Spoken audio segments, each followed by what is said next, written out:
Pak, nak nanya, apa arti makrifat?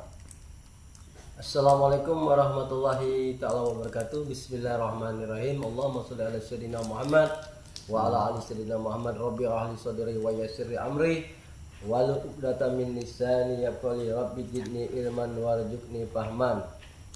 Arti makrifat ialah mengenal. Arti makrifat itu mengenal. Mengenal siapa? Mengenal Allah. Awaludin ma'rifatullah. Awal beragama harus mengenal Allah. Mengenal apa? Mengenal af'alnya, perbuatannya, mengenal sifat-sifatnya, mengenal asmanya. Jadi kita kalau nak ngajari anak-anak kita ajari dulu ma'rifatullah, ya. Ngajar ma'rifatullah itu tidak bukannya kajian yang tinggi, tidak. Itu tuh awal dasar agama Islam itu yang diajarkan Nabi, yang diajarkan Rasulullah tuh awaludin ma'rifatullah. Awal beragama harus mengenal Allah. Belajar mengenal Allah. Jadi Nabi dulu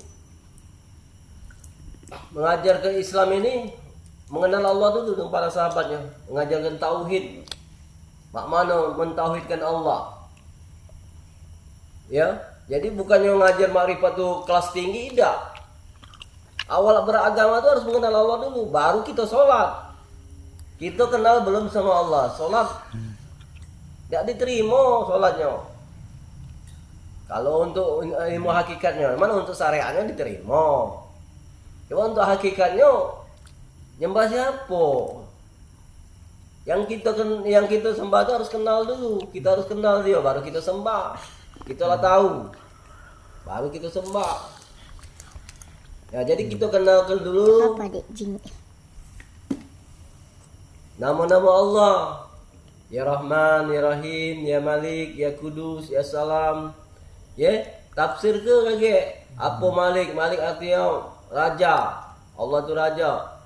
Kudus artinya apa? Allah itu suci. Rahman, Rahim, Allah itu pengasih, penyayang. Ajar ke dulu dengan anak kita bahwa Allah Maha Pengasih, Maha Penyayang. Dasarnya dulu kita kenal ke Allah tuh sama anak-anak kita. Sudah kita anak-anak kita lah ngerti lah, paham tentang Allah, ya baru kita suruh dia sholat. Tauhid ini kan ada tauhid af'al, artinya segala perbuatan itu perbuatan Allah.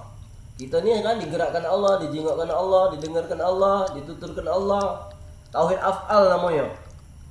Tauhid sifat, artinya sifat itu kodrat, irodat, ilmu, hayat, sama, basor, kalam yang ada di diri kita.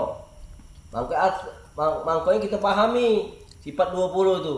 Kodrat artinya berkuasa, irodat artinya berkehendak, ilmu artinya mengetahui, basor artinya melihat, Syami artinya mendengar, kalam artinya berkata-kata Allah, hayat artinya hidup. Itu yang 7 itu sudah ada di diri kita, itulah sifat Allah.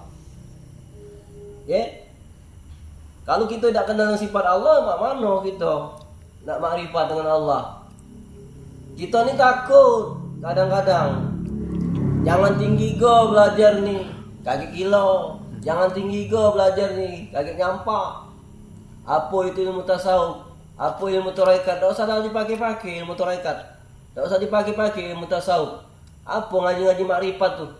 Tak kata katanya dalam Islam. Bid'ah itu. Tak kata bid'ah. Kamu tuh belum belajar. Lah sudah ngomongin bid'ah. Belajar dulu.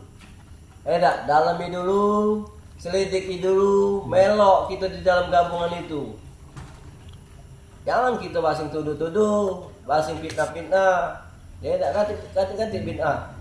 Syariat, tarekat, hakikat, makrifat harus kita kuasai. Kita belajar tidak, terjun tidak, kita berkumpul tidak dengan guru tasawuf. Kita ngomongin bid'ah. Masuk dulu, telusuri dulu. Jangan hoak. Jadi kalau kita nak belajar tuh, belajar ini harus kapal seluruhnya. Syariat, tarekat, hakikat, makrifat, tasawuf, pelajari. Kalau di NU itu pasti dipakai wong. Ya. Nahdlatul Ulama, ya tak? Maki kalau kecuali wong yang tidak galak pakai mazhab. Nah, kalau kita ini pakai mazhab Imam Syafi'i, mazhab kita. Jadi belajar kita ilmu mengenal Allah itu dari kecil nih lah. Janganlah tunggu bangko umur 40, 50, 60 tahun tak kenal dengan Tuhan. Salat ruku, sujud, tidak kenal dengan Allah. Inna lillahi wa inna ilaihi rajiun. Sesungguhnya datang dari Allah kita ini dan kembali kepada Allah. Harus tahu jalan balik. Harus tahu jalan pulang ke Allah. Yang tidak kenal Allah tidak akan pulang kembali kepada Allah karena dia tidak kenal Allah. Makanya belajar sholat ini jangan sholat baik, sujud ruku hanya kewajiban, hanya sebatas kewajiban. Belajar niat, cari guru, cari mursyid, ada pembimbing yang ada silsilahnya. Dari siapa guru kau? Siapa guru kau? Tuanku muda. Siapa guru kau? Tuanku muda. Tuanku muda, tuanku hitam. Tuanku hitam siapa gurunya? Tuanku Malalo. Tuanku Malalo siapa gurunya? Syekh Burhanuddin. Syekh Burhanuddin siapa gurunya? Sampailah ke sahabat. Sampailah ke Rasulullah. Itulah namanya silsilah. Jadi kita belajar ini harus ada dasar, harus ada guru, ada mursyid. Jadi jangan masing-masing, ya. Jangan belajar di buku. Boleh kita belajar buku hanya untuk baca, tapi kita tunggu lagi bertanya dengan ustaz, dengan ulama. Ya. Nah, itu untuk sementara ini ya jawabannya. Oke, makasih Pak.